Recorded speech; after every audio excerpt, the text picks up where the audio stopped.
We're Santi and Jess, travelling 3 months non-stop on Santi's Churchill Fellowship. The Churchill Fellowship gives Australians the opportunity to investigate a passion project overseas and bring back that information to Australia. As a blind electrical engineering student, Santi's passion project is all about public transport, and I get to come along as the eyes. First stop was Sweden, but getting there was a bit difficult. For our first stop, I was planning to arrive directly into Lund, Sweden, but there weren't any direct flights from Australia to Lund, so we decided to land in Copenhagen, Denmark. We could catch a train, and in theory it should have been a very smooth experience. However, it was anything but, and the craziest thing is, it was only about a 45-minute train ride in theory. And our hotel was 6 minutes away from Central Station where we were meant to catch the train.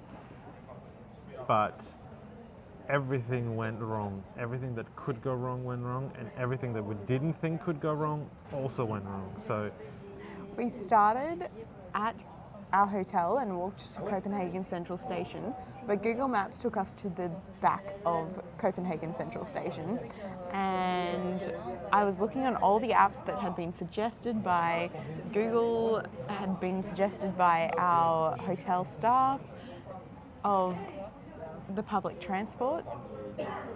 There was no sign of our train anywhere.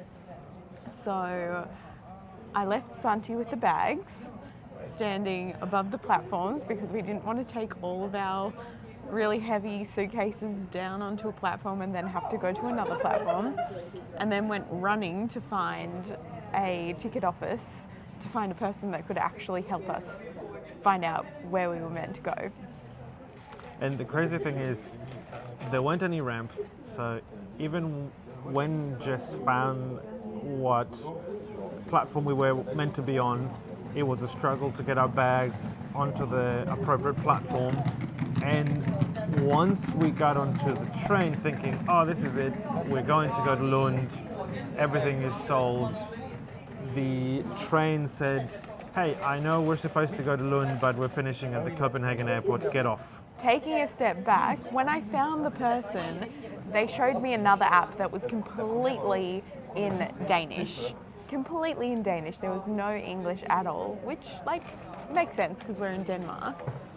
But I had to use my sight to look at the words and try and work out where is Lund on this train app, what does platform mean, which it's track in Danish, so that's not too hard.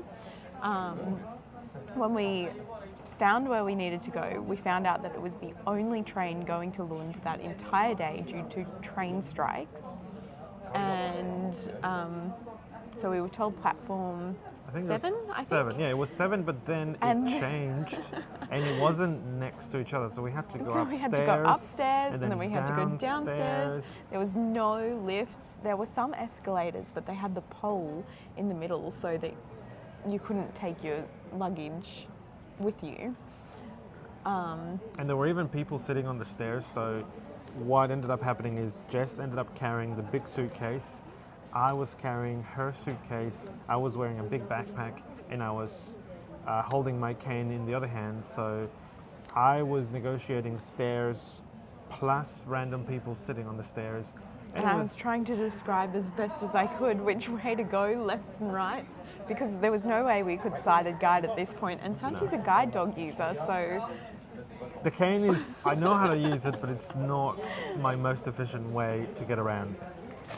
And it was an experience. It was an experience. And we hadn't even left the station at this point in time. So we finally got onto the train that was meant to take us to Sweden, and there were millions of people because obviously it was the only train going to Sweden that entire day due to train strikes.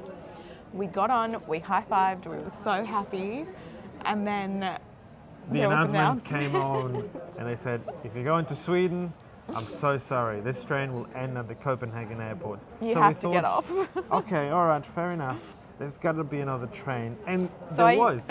So I used my Danish app and found out it's okay. The platform we're on is where the next train that we have to get is going from.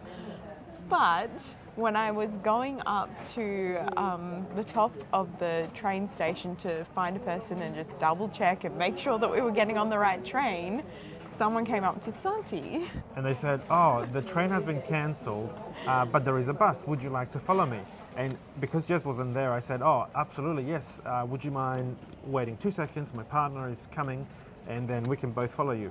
And then Jess came 2 seconds later, and then I looked around, And the person had was disappeared. gone. And I thought, okay, maybe she was cold, who knows. But from there, we tried looking for the buses. And We found bus stops and we asked the bus drivers where we were meant to go because we don't speak Danish and the bus drivers didn't speak English. There was that barrier. We were told a different bus stop. We went to that different bus stop. We checked with people at that bus stop. But again, Google Translate failed us in that instance. And we realized, you know what, even if there is a bus, it's going to be absolutely packed. So we had to catch a taxi. And we thought, you know what, this is going to be easy. We'll catch a taxi. Yes, it's going to be a bit expensive, but we're going to get directly to our hotel and it's going to be all good. But the crazy thing is, even though Sweden and Denmark are in the same continent and you can move around between Europe and it was about a 20-minute drive at that point.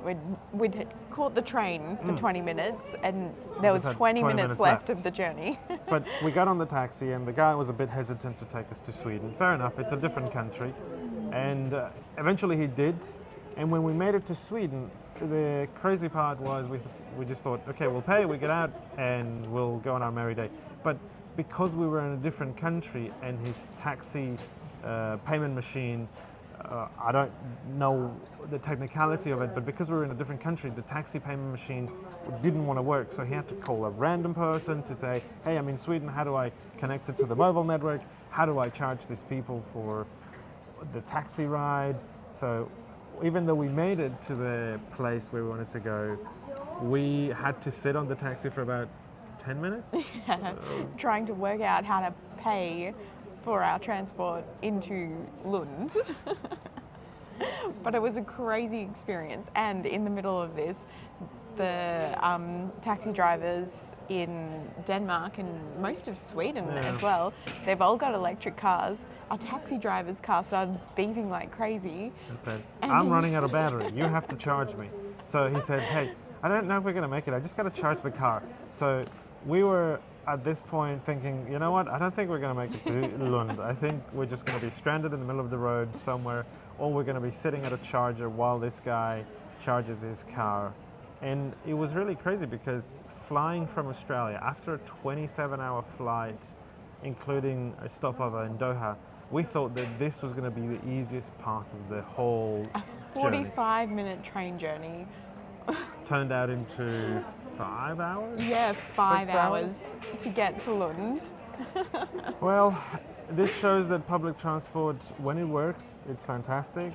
But I can confidently say that if I didn't have Jess, if I didn't have the ability to see, I probably would still be in Copenhagen, because you think that all of the apps will show you the same thing. Google Maps, Transit, Move It, but they obviously don't, right? Each country is different and language barriers play a massive,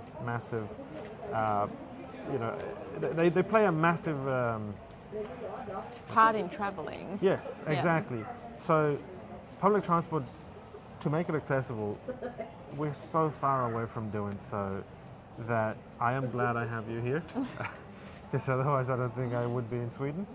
And I am also glad that we're experiencing this, because it shows that one thing is saying my public transport system is accessible, and another one is the experiences of people like us that even if Jess didn't have to deal with me, she would still have had this same experience. Yeah, it would have been hard no matter if you've got a disability or not. Yeah. Anyway, we made it to Sweden and we're now in Stockholm about waiting to for our depart train to Gothenburg. So hopefully that experience is going to be a lot smoother. If not, and if it is, you'll hear it. But, well, it's been a good beginning. It's been fun. Yeah.